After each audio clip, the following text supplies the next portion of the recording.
Hi everyone.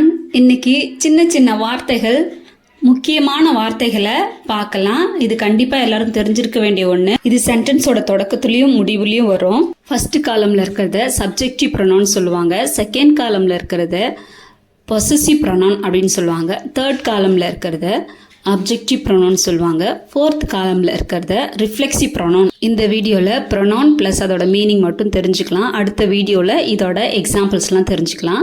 First I, நான்.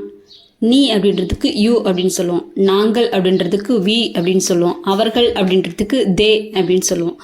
அவன், he, அவள், ஷி, இட், அது. மை, என்னுடைய. யுவர், உன்னுடைய. ஆர், எங்களுடைய. தியர், அவர்களுடைய. ஹிஸ், அவனுடைய. ஹர், அவளுடைய. இட்ஸ், அதனுடைய. எனக்கு, என்னை அப்படின்ற இடத்துல மீ அப்படின்னு யூஸ் பண்ணலாம். உனக்கு, உன்னை அப்படின்றதுக்கு யூ அப்படின்னு யூஸ் பண்ணலாம்.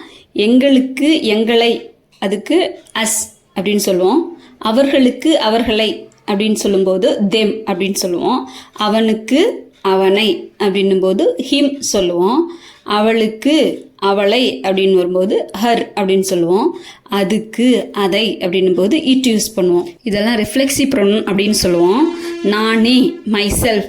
நீயே, யுவர் செல்ஃப். நாங்களே, அவர் செல்ஃப். அவர்களே, தெம் செல்ஸ். அவனே, ஹிம் செல்ஃப். அவளே, ஹர் செல்ஃப். அதுவே, இட் செல்ஃப். இதுக்கான எக்ஸாம்பிள் சென்டென்ஸ் நெக்ஸ்ட் வீடியோவில் பார்க்கலாம். பிடிச்சிருந்தா லைக் பண்ணுங்கள், சப்ஸ்கிரைப் பண்ணுங்கள். தேங்க்யூ ஃபார் வாட்சிங். Happy learning everyone.